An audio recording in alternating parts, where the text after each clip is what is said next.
বাবু শহীদ মিনারে খেলতেছে। হ্যাঁ, আর না, আর সবগুলো ফেলে দিছো না? শহীদ মিনারে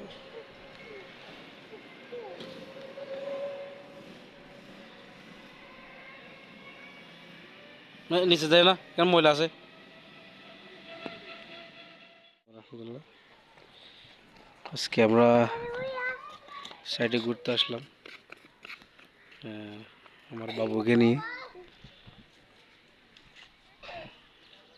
এই এটা গালি দিয়ে না,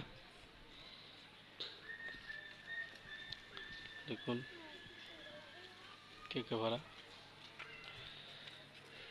আমি আর আব্বু ঘুরতে আসছি। কি দেখবে আব্বু?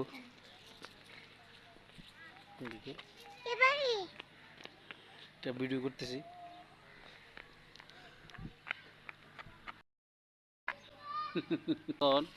আমরা এখন একটি এলাকার সৌন্দর্য দেখার জন্য চলে আসছি। আপনারাও চলে আসেন। আসসালামু আলাইকুম।